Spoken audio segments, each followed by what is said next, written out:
really about understanding where our world is going. And last but not least, in what we just went through over the last few months, the digital transformation on steroids, so to speak, make everybody understand how software is important, is what has enabled the world to continue going around while we were all in our homes and while we're even doing what we're doing right now. I think you raised a lot of really important points, and I want to take the microphone to Maty for a minute. But I think I think it was Andreessen, if I'm not mistaken, who said software is eating the world, right? And I don't think the normal person even recognizes that software is running everything, right? In other words, people talk of the iPhone, right? People talk of a PC. People talk of a Tesla, right? But these things are metal. They're just pieces of metal, right? What's really running the iPhone? It's iOS, right? I mean, even in the early days of iPhone, which obviously revolutionized everything, it was nothing until the App Store was born. And the App Store is only software. So software, I think, is the most underrated thing in the world, right? People don't even realize that software is absolutely everything. So let's jump in a little bit to the kind of your backgrounds, both of your backgrounds before Checkmarx, where you came from, et cetera, how you got to found Checkmarx. And let's start with the other good-looking guy, Maty, if we may. Oh, that's me. Yeah, hey everyone. And he's younger too, right? So as for my background, I've been developing software for the last 33 years, I guess. I got my first computer at the age of 7. It was an Amstrad 6182. It ran BASIC, and I've learned BASIC, and I'm developing ever since.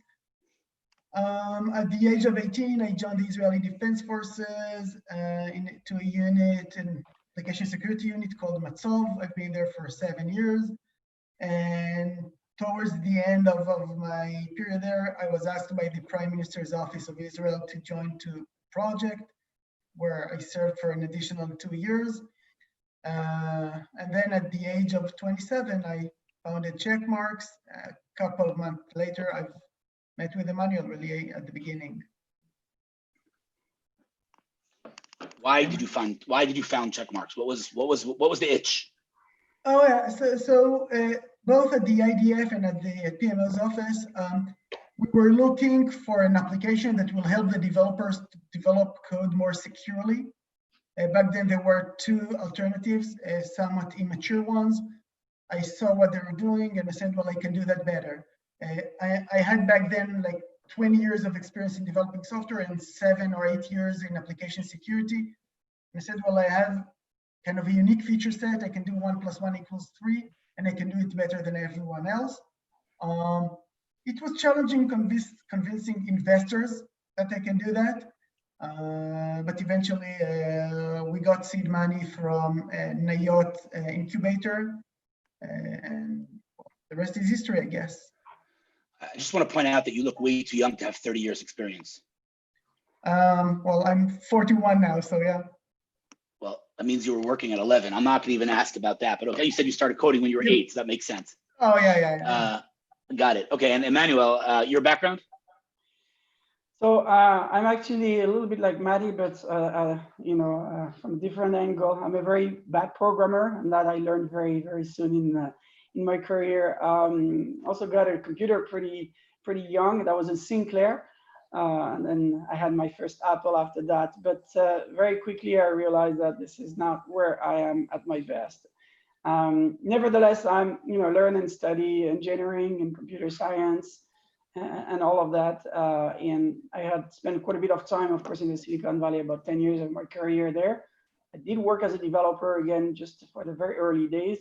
And quickly I understood that I'm better off on the other side of the fence. So I have a little bit of both a background, obviously. I bring a lot of business and intuition and go-to-market knowledge, while being able to be as deep as necessary in the technology, because I have the formal background. And that's a really good mix, so I can actually understand Maty when he talks to me. And that's why we've been having this great relationship for the last 15 years. I love it. All right, so I want to talk a little bit about, this company, because it is quite a phenomenon. On the one hand, it's not, because what Israel is best known for, obviously, is is the security world, right? Today I would say Israel is a pretty significant player in all sectors of technology. But when you ask anyone, what is Israel best known for? It's obviously cyber and security. And so on the one hand, you're not a phenomenon. On the other hand, the growth of this company and the scale is just phenomenal. So I would like to ask you, first of all, how do you explain it? If you had to kind of pinpoint how this company grew to where it is, and what role business played versus the technology itself? I would vote for technology for obvious reasons. So that's easy. Obviously, the ecosystem helped us a lot. Back to my days in the IDF, I sat next room to Amichai Shulman and Miki Budei, both are founders of Imperva. We sat together for a few months, and obviously I've learned a lot from them. So I really learned from the best. In a different ecosystem, this might not be the same. So that's one point. As for the technology, obviously our technology is superior to any of our competing products.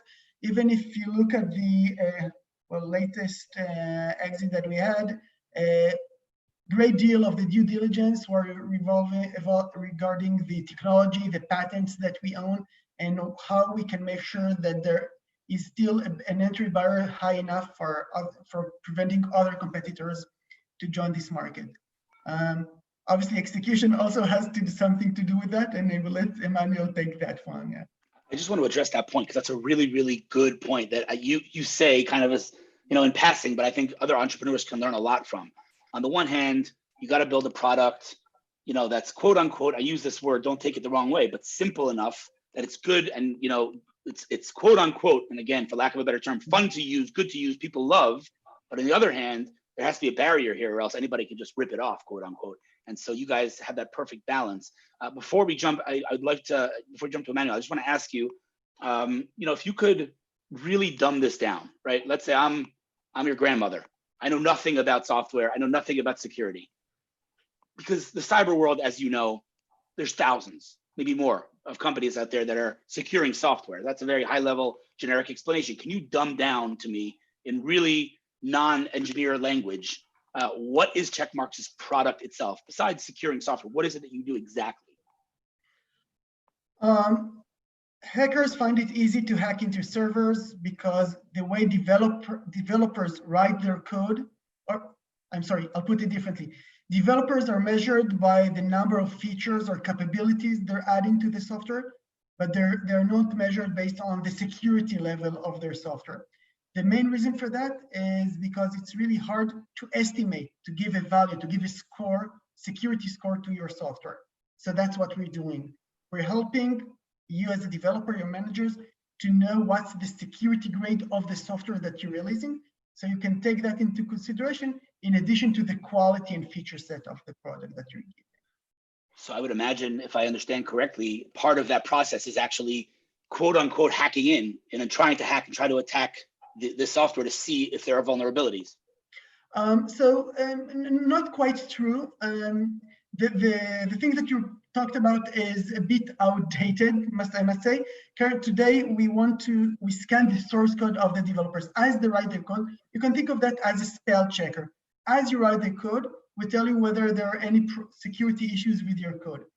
What you talked about is called penetration testing. It's an afterthought, and people say that it's much more expensive to find the results after you go in production rather than finding them as you write your code. I love it. That just shows how much I know about cybersecurity. Emmanuel, tell me kind of on your end, in terms of scale and success of this company, how you explain it from a business perspective and what role you think, both product execution and old school business development played in the success of Checkmarx. So I'm a little bit on the other side of the spectrum, but look, eventually you can have the best product in the world. If you don't know how to build the right go-to-market, then you won't go anywhere. That's one. The other thing that is important is also the technology and the timing of that technology. Messenger was invented long before Zoom and long before WebEx. And yet here we are. I don't think anyone these days are communicating through a messenger, right? So I think the timing of technology here is extremely, extremely important, and when it comes. So it's the right mix. It's being at the right time, the right place with the right messaging. And then when you usually have that combination, and you can build a very, very strong model. Another thing I would add, I think in Israel in particular, and I've lived in sort of the two best Silicon Valleys after the one in California, I've done the one here in Israel. There are tons of great technology and technologists. People are extremely bright. A lot of companies that you look at, they say, oh, super intuitively, you would like to say, oh, that makes tons of sense. It's going to be a great product, a lot of IP, a lot of everything, and then nothing happens. And I think this is something that has also evolved here in Israel over the last 20 years. I think we've learned more about how to go to market. I wouldn't say I'm your typical Israeli, obviously. I'm a transplant from France to the UK, to the UK, to the US, from the US to Israel. So I have a little bit of all over the world here. But yet I think this is a skill set that we're learning better here. And I think in our case, it really worked well. We took a technology that's very complex. Maty is trying to keep it simple, but there's a lot of complexity there.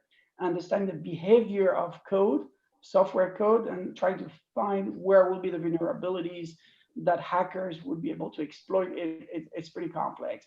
And we turn that into something easy to use, easy to consume for developers, and bring value. At the end of the day, when companies spending millions of dollars with us, and we have customers in their lifetime value that are well over $10 million as well.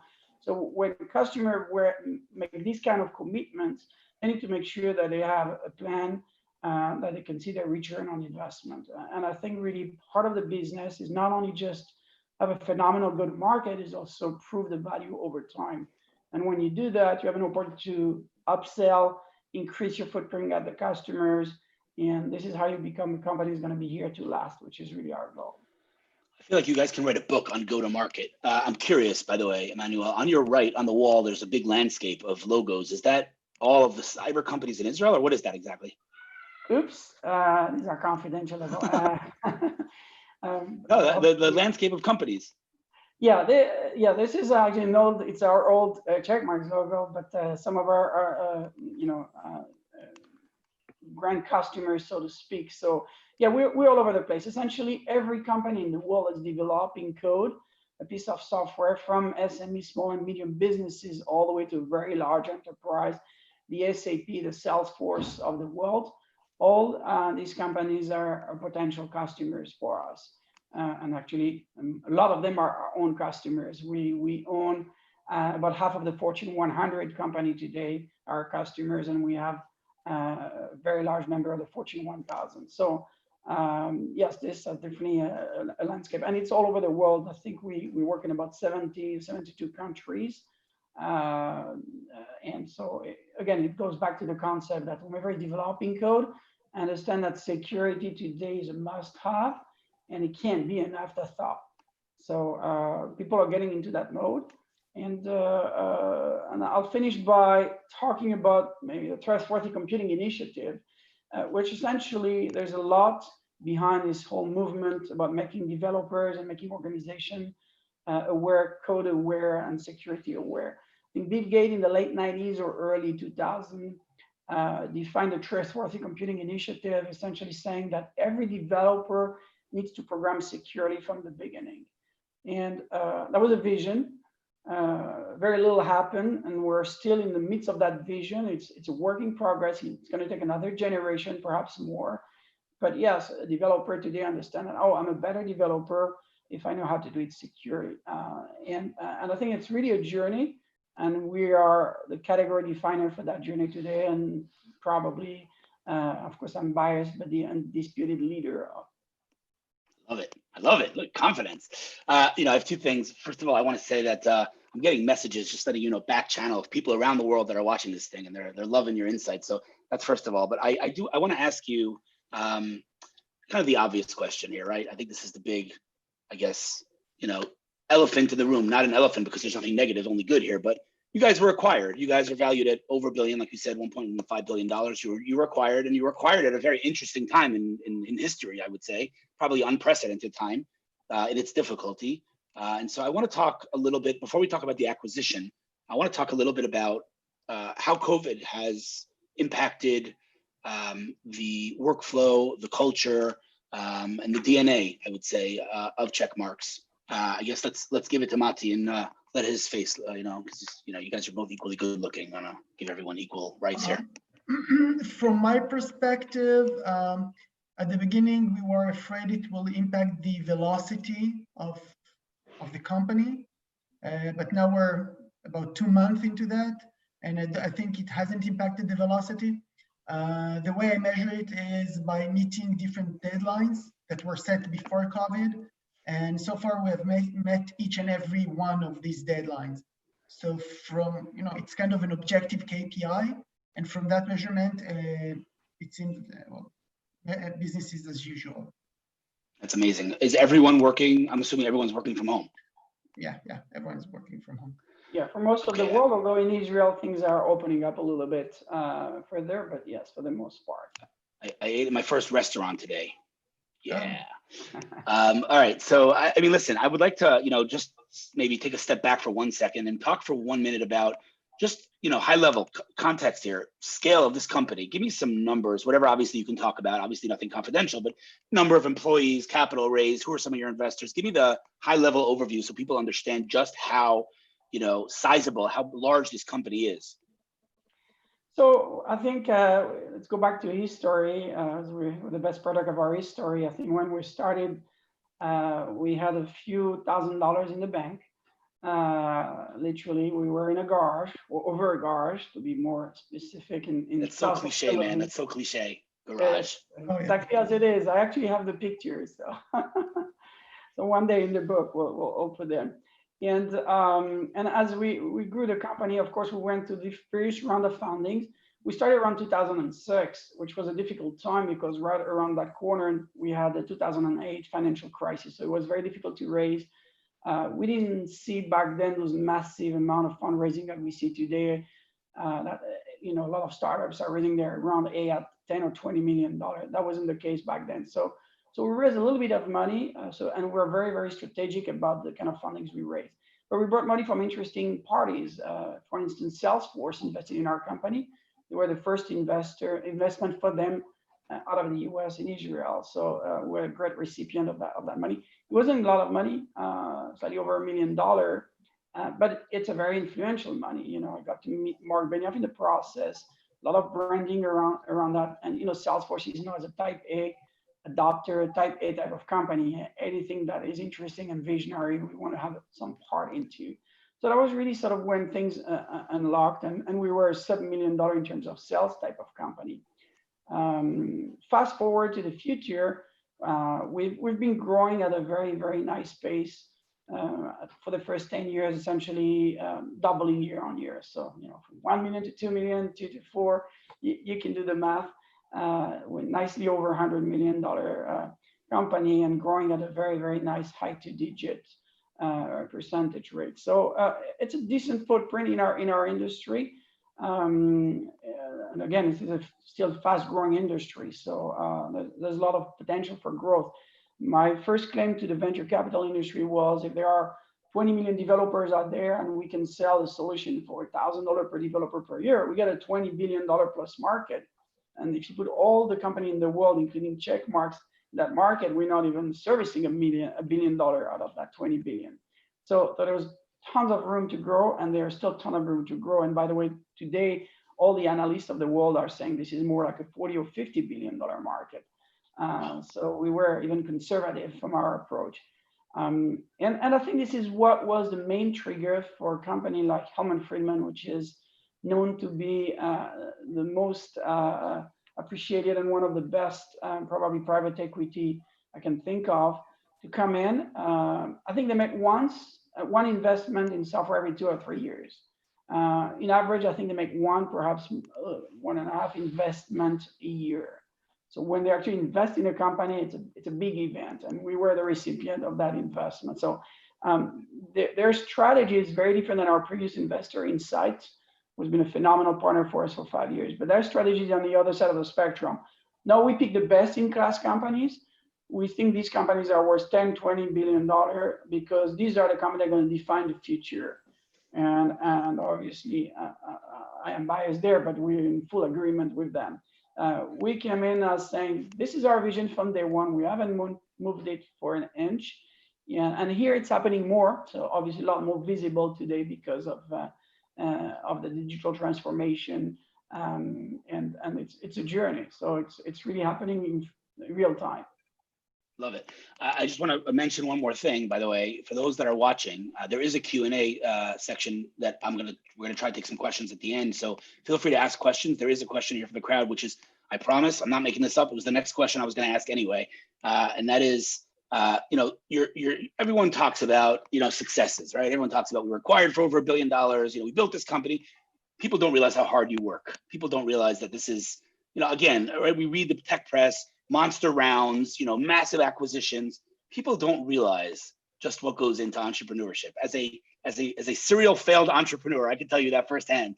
And we've all experienced the grit, and it's not easy. So I want to talk to you a little bit about, if I can ask you this question, a little bit about your challenges/failures over the years. If you can share some of those with me. Sure. I'll just add one thing before we go there. In terms of the acquisition, I think the particularity of our acquisition, and that's the second time in a row we do that, is we're the same company. It's not like a Cisco or Microsoft coming in and giving us $1 billion. It's more like it's a private equity, which means they're replacing our previous shareholders. And then they say, keep running as Checkmarx because we believe in your vision. We believe you're the next big thing. So that's really unique. And it gives us an opportunity for us to, on the one hand, have a real exit, and with all the benefits and all the noise and the branding that it creates around. And at the same time, having an opportunity to continue to build growth while being ourselves. I just want to, let me just address that if I may, because that's a really interesting point. I personally, whenever I read about these exits, it kind of pinches me a little bit. I'm like, these guys spent 10 years of their lives building this remarkable company, and now they just lost it. Obviously, they have money in the bank, but they lost it. And you guys didn't lose it, right? You're continuing as an independent company. And that is very rare. And I would imagine as a founder, that brings immense pride that you can continue doing what you love and building your baby. Absolutely. And this is something we wake up very, very early in the morning, connecting to what you mentioned. And we go to sleep sometimes very, very late at night. And sometimes we don't go to sleep. During our process, that was a very, very a very, very intense process. There was a lot of sleepless nights. And Maty can tell you about it. So yes, it's been very intense. Look, in terms of our struggles, they're the usual struggle. There's a lot of days without and a few days with. And I think what is important, and speak here in terms of leadership, as if you are driving your company, if you're an executive figure in your company, as you wake up in the morning, no matter what happened the day before, you need to inspire your teams, you need to inspire your customer, you need to inspire your investors. And every day is a new day. And a lot of these new days that don't go as planned. So you need to believe really, really strongly about your vision, about what you're capable of achieving. And that's what keeps you going, really. And that would be my recommendation. I love the focus on inspiration, right? I think that's the difference between a good manager and a good leader. I don't know who said it, but someone said something like, when you sit with a good manager, you feel like they're important. But when you sit with a good leader, you feel like you're important. What's that? It's nice, huh? I love it. I love it. No, the importance of inspiration is, I cannot emphasize enough. And I know you guys do that. And I know that working at Checkmarx, people, speak very highly of it. So I'm going to take the camera to Maty, and if you could tell me a little bit on your end, the struggles, without getting into the depths of the code, so that we can all understand it. We're not all as smart as you. Just give me some of your challenges and struggles in the early days and throughout the growth of the company, kind of till acquisition. So at the early days, as Emmanuel said, we raised very little money and we had no room for mistakes. I wanted to say we raised 10 cents on the dollar of what I see today, but it was much less. I guess it was just 1 or 2 cents on the dollar. So we had no rooms for failures, and I think it stayed like that for the first 6-7 years. So the challenges were to build a world-class technology with 10% of the personnel that you need to have to build that kind of technology. So you really had to find the best of the best that are willing to work just over a garage, and because they see the dream and they understand the importance of what they're doing and the way they contribute back to the community by securing software. So at the very early days, the challenge was really finding the cream of the cream of developers for me to join the company and to develop the code. So recruiting top talent.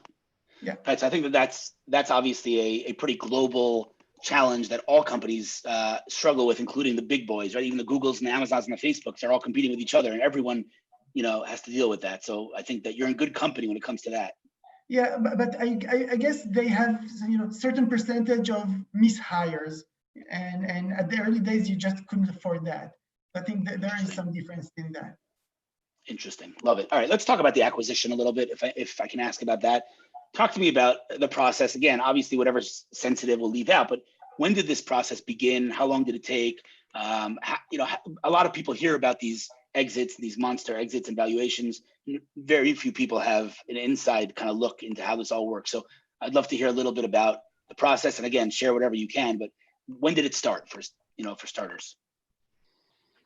Maybe I'll get started there. I think for over the years, obviously, as you build a very large organization, you always think about how it's going to grow, what's going to be the source of finance. Everybody talk about going public, having an IPO, but what is it good for? So we had a lot of these soul searching, especially last year, and then at the end of the day, decided to continue as sort of the private equity road.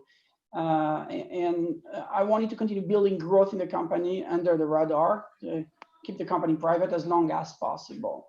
And no particular agenda. We had one of the best investors inside Venture Partner, who was still an investor in our company, which shows also a lot of trust as they rolled over some of their equity. What happens is there was a lot of inbound interest over the years in the company. And that sort of reached a peak in the late in the year and early in the beginning of the year. And I feel like, all right, there's something here to be explored. We spent 5 good years of building a lot of growth with one investor. Maybe it'd be a good time here to refresh the pool of investor and then sort of re-inject even more growth in the company. I tasted the water, essentially went and did what we'll call in our jargon a very, very quick roadshow, met some of the top, when I mean the top, really the top private equities of the world. And you can pick the list, it's online and YouTube from 1 to 10 and meet with about 6 of them. One-on-one meeting, 1 hour, just get a feel. It's kind of one-day trip. I went to San Francisco on a Tuesday and left on Wednesday. And I met a couple of handful of people. I came back with sort of 100% success rate or hit rate. Everybody was just like, oh, great, you're going to be available for something. We want to be part of this. And that was sort of the starting point of, okay, we need to do something, but we don't have time to do this because our business is not to do fundraising or to do roadshows. Our business is to build a company. So it has to be a very, very fast process. And my decision was, let's do a very flash process. We had RSA around the corner. One of the big security company was in San Francisco late February. So we decided, I'll have half of my management anyway at RSA. Let's kick it off at RSA. Let's give it a week or a couple of weeks after that, and let's wrap it up. Something happens, great. Nothing happened, it's great too. We're doing great, so let's try this out. And this is really what we did. Actually, it was my first time in like 20-something years. I haven't stepped into the RSA show floor because we were just meeting investors one after another. And it was just a phenomenal vote of confidence, a phenomenal really momentum and into these discussions. And in the background, of course, we have Corona. Every day we were hearing about a potential pandemic here and a pandemic there, and then flying stopping here and the flying stopping there. So it was just incredible, unreal sort of a background for us. But that was what it is. You need to navigate the boat in whatever weather there is. You can't change the weather, Right. so you can only Right. change how you navigate the boat. So so we continued our process. We didn't stop. We went really fast, and part of the process is once you have some interested parties, they come and say, well, we'll come visit you in Israel, and we have our in-depth due diligence, which is a day or two. Again, understand that we really compressed the timeline here because we wanted to create a lot of momentum. And this is where really Corona had another layer of complexity for us, because literally the sky was closing up every day a little more. And we had some of our prospects that couldn't come. So we had to do these things over video at insane hours in the middle of the night for them, in the middle of the night for us. And it's also very difficult to establish a relationship that way. And yet we managed to do that. And I'll spare you some of the epic details. But fast forward 2 weeks later, we had set a bidding date, which was March 12th on a Thursday. It's the exact same day that NASDAQ fell 10 or 15%. It's kind of end of the world background. We didn't know if there was going to be a tomorrow financial market or anything else. And yet that was our bidding date. And sure enough, we had parties coming at the table and making a bid. Obviously, the party making a bid are the one that believe that it wasn't the end of the world, and it will probably get worse before it gets better. But still, it was very courageous, I think, from all these very, very bright parties to be part of this process. Wow. Yeah. I have to say that kind of emphasizes what you guys said before about timing, because I would imagine had it been one day later and after the crash, I would imagine it would have been the same outcome because you guys are strong enough, but it probably would have given them a second thought. Yeah, I think it would have been the same outcome in our case. Obviously, I wouldn't start a process in the midst of a pandemic if I had my choice. But once you're in it and you're creating momentum, it's very, it's quite difficult to stop. It's like a big airplane is coming at you, or a train. It takes a few miles to stop it. So I think we were in it. We were committed. We were in the middle of the Q1 quarter, so we still had time to manage with the business and then manage with the process. And we said, what the hell with it? We're going with this. So wow. I wouldn't say we maximize necessarily all the value, because psychologically, obviously, it hurts to see the world falling apart. But at the same time, because for us, it wasn't an exit. Again, it wasn't Waze selling to Google and that's the end of it. No, it was just essentially recalibrating and refinancing the company. Still called an exit, but that was it. So if you lose a little bit of value in that process, you recoup that value in the next round or whatever the next round will be. So for me, it was less about that than the outcome. Interesting that you use Waze as an example. When I think of companies that were swallowed up by large multinationals and then lost their independence, Waze is not one of them. I mean, Waze did remain independent. It is still an independent product. I mean, it's not, is it not? It's an independent product. It's part of Google as a company. So if you think of Waze and then the leadership and their teams, it's a Google company, which is a great company, by the way. So right. We don't want to throw Google under the bus. Think of WhatsApp and Waze and all these great technology and company that established phenomenal branding. Imagine what would have happened if it would have been independent, perhaps something else. So that's very interesting. All right, I have a question in the Q&A here from Ram Yonish, who said, Maty, what about cloud native, like serverless application security testing solutions? Do you think that this is the new trend or just a buzzword? Maty, if you could answer that question without getting too super technical, but the question as a whole, high level, is in terms of software development and software in general, are we evolving to serverless? Is the old school quote unquote way changing, or is this just a nice trend, but we're remaining the same? What do you think? Cloud native is definitely here to stay. Whether it will be serverless or some other technologies, time will tell. From Checkmarx perspective, anything that relates to code and to security is in our domain, past, present, and future.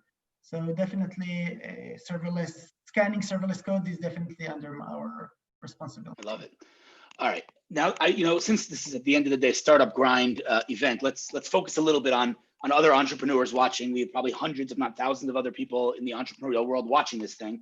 And so what better way to learn from, than learn from massive success stories like Checkmarx. And so I guess my question to you is, each one of you, if I may, give me off the top of your head, 3 tips, right? If I'm a beginning entrepreneur, I have an idea. Let's start with I have an idea, which, by the way, I'm sure you guys are as allergic to hearing those words as I am. When I hear I have an idea, I'm like, oh boy, ideas are nice, but let's talk about execution here.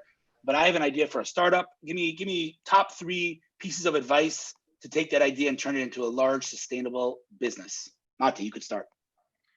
I'm just taking a notes to make sure I don't forget anything. So first of all, the most important part is to feel the pain of the market. Me as a developer, I felt the pain of not having a product that scans my code. Then I was able to design a product that addresses my pain. It's hard to design a product without really understanding the need, feeling the need, and not just understanding it. So there is a huge difference between the two. The others will sound a bit like cliche, but they're so true. When developing a product, done is better than perfect. And so often I saw people trying to further improve their product and not going live. Done wins it all. And the third is also somewhat a cliche, but always true. Different is better than better. Saying that you have a better product because you have better results, anyone can argue the difference. But if you have a feature that no one else has, then this wins the deal. So different is better than better. So these would be my 3 tips. I love those so much. I have to say the done is, I love that, right? Just get it out, ship product, ship it, right? You can iterate, you can change, but you need to ship it, get in the hands of people, as opposed to adding more features. In fact, one might even argue that adding more features is only detrimental. Keep it simple. I love that. I'm gonna, they say when you do a panel or when you do public speaking, the rule 101 is always create controversy. You always got to create controversy, keep people interested. So I'm going to create a little controversy here, and I'm going to push back on your third point.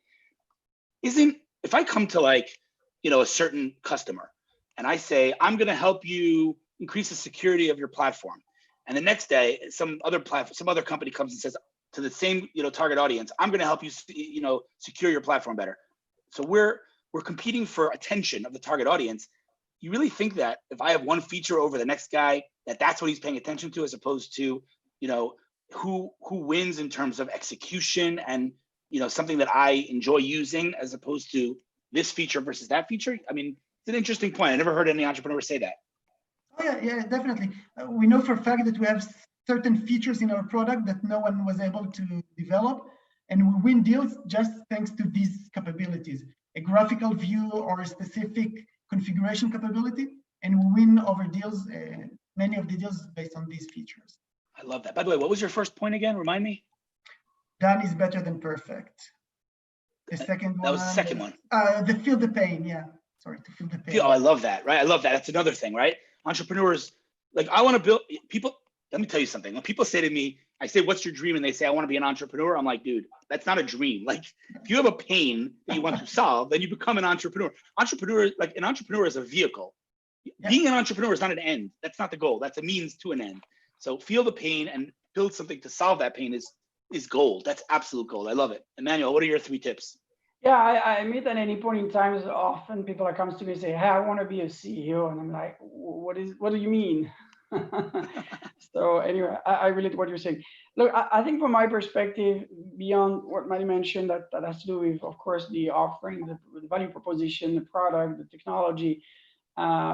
First and foremost is the team. In my career, I had many partners. This is not my first company I've been involved with. This is my 5th company. So it really depends who you partner with. I always joke with Maty that we've been together longer than I've been with my wife. So,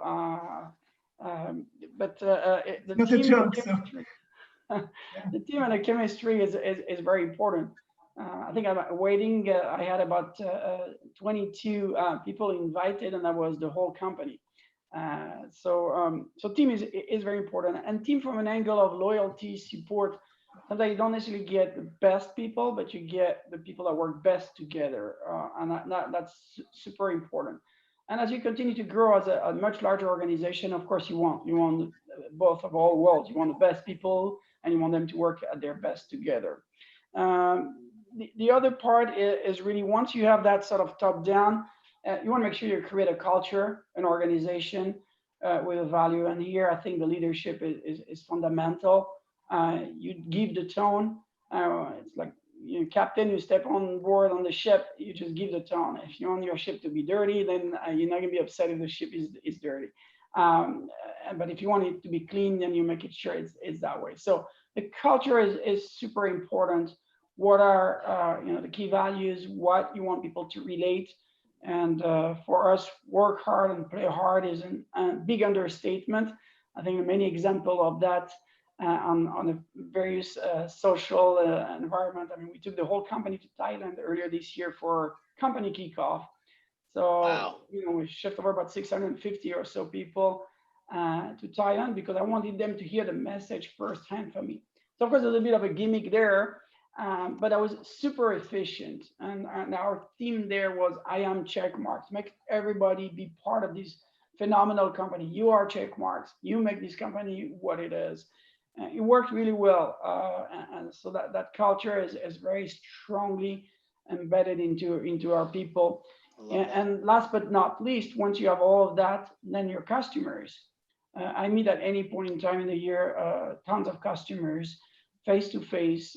We're committed to them. We really create that special relationship, and that's something you must do. I think people consider customer as a black box. Oh, I create a great product, I have a great go-to-market, then a customer will come, or I'll be able to give it to the customer. No, I have so many of those special relationships with CIOs and CISOs of the world, chief information officer, chief information security officers. And when they have a problem, they're not shy of calling me in the middle of the night. They're not shy of asking me, well, I want to meet you tomorrow morning. And they are in San Francisco and I'm here. And of course, I take the 1 a.m. flight, which now we have a 2 direct flight to San Francisco, which is great. And I show up the next day at 8 o'clock in the morning for a 15-minute coffee at Starbucks. That's what customer success means for us and for me in particular. I use this example internally. Pardon me? Did you say 650 people to Thailand? Is that what you said? Yeah, that's about, don't quote me on the exact number, but yeah, that's about the order. Couldn't make it 651? We had a few empty rooms left. I have to admit. What am I, chopped liver? But jokes aside, I think, that's highly, highly, highly underestimated, the culture of a company, right? I think, people talk about it, right? Google and their food and their slides and the cool offices, but I don't think people realize the importance of a happy employee, right? A person that enjoys coming to work and feels that they're impactful in the company is invaluable. I don't think, a lot of times maybe people don't realize that. And when I say people, I mean leaders and CEOs who emphasize, maybe the KPIs a little too much, or, the bottom line, as opposed to making their employees happy, which ends up leading to obviously a better bottom line. Very important. And another thing is that you said something that I loved, which is to quote Paul Graham. Paul Graham wrote the famous article, "Do things that don't scale," right? When you're building a company, pick up the phone and call your customers, right? You can't do that when you have 500 million customers. You can do that when you're working with 5, 10, 50, 20. And so the fact that you value that sitting face to face at Starbucks is, I believe, both unique and pretty meaningful and incredible to see. I would imagine that's not an easy thing to do with the size of this kind of a company, but the fact that you even understand the value in that is tremendous for sure. So, we are reaching the end. So I just want to ask you, I guess, both of you, one last question, if I may, and then if you have anything to add, obviously feel free to do that. My question is, 5 years from now, where's Checkmarx? Well, let me check my crystal ball here 1 second. You had your way. Where is Checkmarx in 5 years from now? I think Checkmarx is here to last. I've been very consistent with that message for the last 15 years. It's not about necessarily just the people, but it's about Checkmarx and what we're trying to do and bring to the world. So 5 years from now, I think we'll be with a much bigger footprint. Whether or not we'll be a public company or part of another organization or still independent, it's almost irrelevant. It's an end to a means. So we'll build technology that's here to last.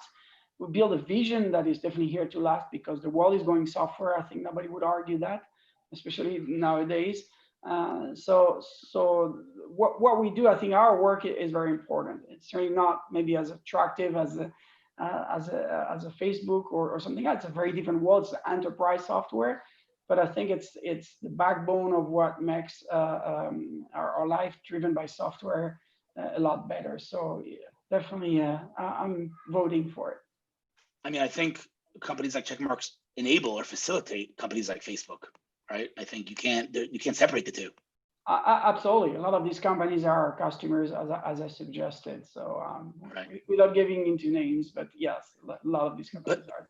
But to go just one step deeper, if I may, and then Maty, I'd love to hear your answer on that, where we are in 5 years. But one step deeper, I mean, you talk of software. Obviously, software is a very broad topic, right? On there's mobile software, there's all different types of software, and that's in and of itself evolving. Whether we're talking about augmented reality and that whole world, there's software is evolving, and so obviously Checkmarx needs to evolve as well.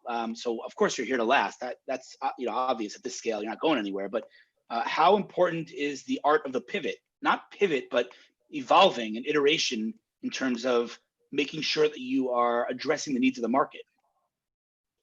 Innovation here is fundamental, and I think that's what Maty and his team are doing all the time. They wake up in the morning and they think ahead of everybody else, what's going to make this solution a better solution than others, what's coming up next, and that sort of things. And there's plenty of examples that our research team has found and is continuously finding and bringing to the surface the next layer of vulnerability. So I think really innovation, and we're spending a fair amount of money into our R&D and research teams because we want to be there. And back to the 5 years journey, it's not going to be rosy every day. It's not going to be great. Not everybody is going to be happy all the time. But I think, again, you're loyal to the vision and you're loyal to the journey, and then good things happen. So we'll stick to that. Love it. Maty, where do you see this company 5 years? Bigger, stronger, greater, more of the same. Here to last. We're here to last. But yeah, but really not. I mean, more of the same, yes. But building, like I said before, building on market trends, building on new types of software. Meaning, just from a technical perspective, like, I mean, you guys, is there mobile versus web versus native? Like, are you addressing all types of software? Yes. So it's a good point. Now there is a trend that developers are trendsetters in organization. Back in the days, developers were just coding what they were told to code. And these days, they're actually setting the organizational vision. So they're trendsetters. This hype, together with the security and cybersecurity hype, are converging these days. And so we're at the top of that hype, both hypes. And we're constantly following the technological trends that developers are following. And we need to stay ahead of the curve and keep developing solutions to these new emerging technologies. That being said, the original vision of being a software security company, a developers company, that's what we're doing, and nothing has changed. It's just the flavor of what we're doing has changed over time. I love it. Listen, here. Maybe to pick up on just what Maty said, it's going to be a lot more of the more and a lot less of the same, but it's going to be very interesting for sure. I love it. I love it. Sounds good. Listen, guys, one thing is very, very clear. You guys work very, very, very hard. You've achieved, the success, the dream of entrepreneurs. I think the most important question that I haven't asked yet is, are you guys having a good time? I do. You look like you're having a good time. Yeah. Emmanuel, you having a good time? I have a great time. I work so many hours. I have a lot of small children at home. Of course, I'm a late bloomer because you can't do all of it, and at the same time, as family, or at least in my case, I couldn't. Not that perfect. So yeah, I wouldn't do that if I didn't have the drive and really enjoying what I'm doing. Love it. When are you guys going back to the office, full blown in-house? Is that happening anytime soon? We were there yesterday, so yeah. The whole company's back? No, not the whole company. We're phasing the coming back based on the recommendation of the health authorities and whatnot. So we're taking turns. But yes, actually, a small secret. I have been almost to the office on an ongoing basis since the beginning, even when it was empty. Just the feeling that I don't have all that huge real estate empty there, and so I've tried to keep a pace on going there at least on a weekly basis a little bit. That's funny. All right, I'm going to give the stage back to Shachar to sum up our conversation, but I will say, Shachar, you can come back, but I will say that, honestly, like I said in the beginning, I'm starstruck. I'm a big fan of you guys' work. I have been for a long time.